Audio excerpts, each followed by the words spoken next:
wanted to start with the quote. Can anyone of you read this quote? One person. All the forces that are working in this body have been produced out of food. We see that every day. If you begin to fast, first your body will get weak, the physical forces will suffer, then after a few days the mental forces will also suffer. First memory will fail, then comes a point when you are not able to think, much less to pursue any course of reasoning. Swami Vivekananda. Thank you. So I think whatever we are doing as a process of learning is more of a memory, using our intellectual, trying to understand more and more things, and this quote actually clearly resembles the importance of eating food in terms of learning as a process. Right? So makes sense. So about this specific scheme, it is a welfare program at two different levels. I will also share about the history of this specific program, how it all started, how Tamil Nadu has pioneered this specific program. But these are some of the broader objectives, and one very important thing is we are providing very hot cooked meal. If you really look at it, the food scientists today are saying whenever the food is being cooked, if it is served to you within 1 hour of its preparation, you will get the full nutrients. Right? So I think that's one of the best part of the scheme. And it has two different objectives. One, it is in terms of health. So we are seeing a lot of problems when it comes to children having malnutrition. So addressing those problems is one aspect of the specific scheme. The second aspect is also increasing the attendance. Like one of those problems that we see with respect to students being dropped out is that family might not have the capacity to provide them like food, right? Like provide them these lunches, and they might actually go for some other work. So that is also being addressed in this, and that eventually leads to the increase in terms of their attendance percentage or reducing the dropout rate. So that is the education. So one is health and one is education. Next. So some of the benefits, one, we are seeing a lot of improvement in terms of the nutrition of the children and the reduction in malnutrition. It helps them in terms of concentration, because without having necessary food, you won't be able to focus well in the class. And it also alleviates the financial burden of the families. Like the parents might not suffer, what do I do for my children today, right? So that problem is also reduced, and especially considering India in a developing state with a lot of population in under the marginalized community, this is one of the goals.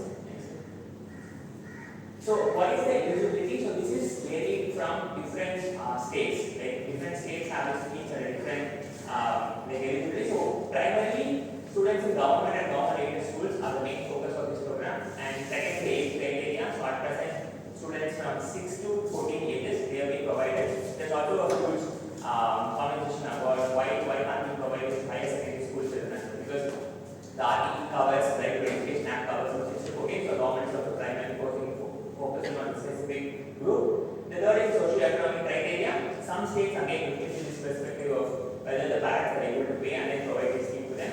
And also school attendance. So if you notice, all these school schemes in schools are generally, they always have this, teachers always tell to the students, you need to come to school every day. Right? Then only you will get this school bags, all these schemes. So it also in a way brings the affordability, so the students will come to school regularly. And also they will enroll in recognized schools.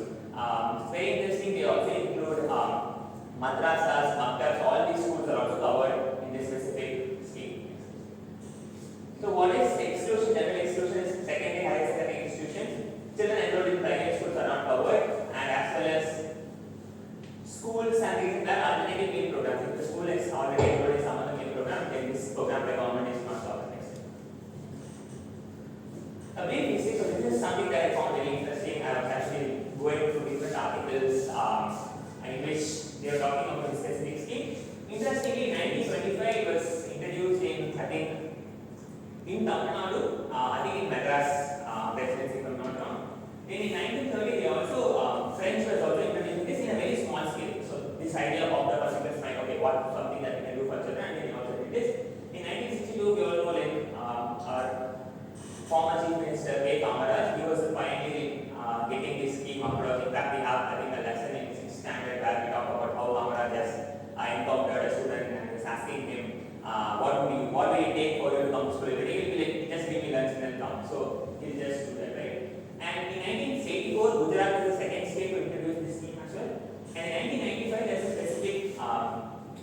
National Program of Nutrition Support to Primary Education, NPNSP, that was introduced by the central government. But it was applicable only in 16 states. I mean, not all the states were actively taking this up, and the Supreme Court again intervened in this scheme and then asked them to provide it across all the states. So they made it mandatory in 2002.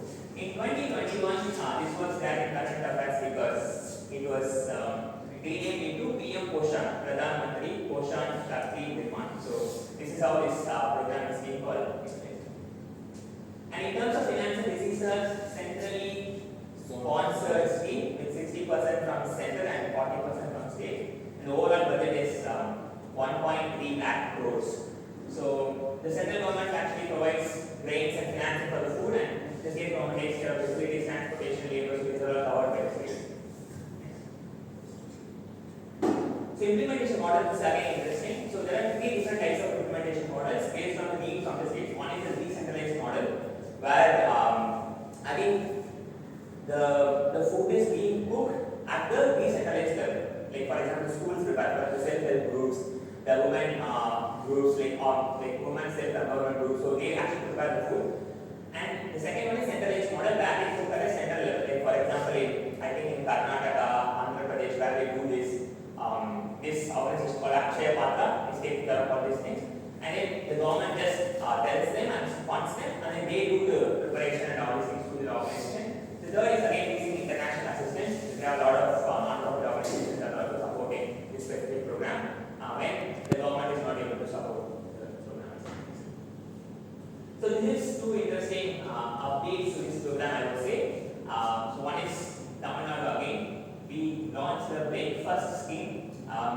So I think the brief story about this program is I was actually working in the school education department a couple of years ago. We were actually doing a survey in which we were asking students using this MS application, which is very common for all the teachers. So we asked them, one of the colleagues was actually doing this. So we were asking them a few questions in which like what do we have for food? Like all these questions are being asked, and then we actually generated data around this.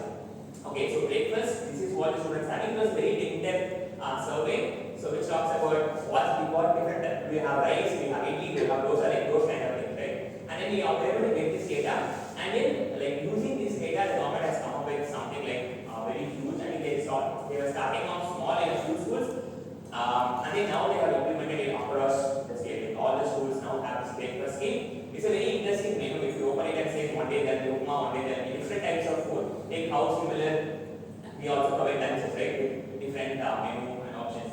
And seeing this, I'm not sure seeing this, but the second stage starting Telangana, which is a very recent contract, I think it came day before yesterday. So they are also launching a breakfast scheme for their students in Telangana. And this is the website of Akshaya Patra.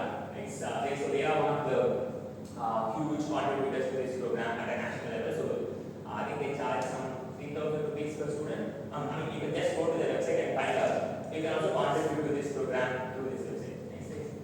And this is again a part of my research. This was something very interesting for me because many developing countries also have this program because they also cater to the needs of the socio-economic groups. Like for example, this is Michelle Obama. Supervising the program that's happening in the US. This is the menu of the South Korean menu, and the one that you see below is Finland. So they also have very different models. One, they only cater to the needs of students who are most vulnerable, and then they also have different costs. Like for example, the students who can afford, they provide it at a reduced cost, and then for the other students who can afford, they make sure that food is available and students can go and purchase.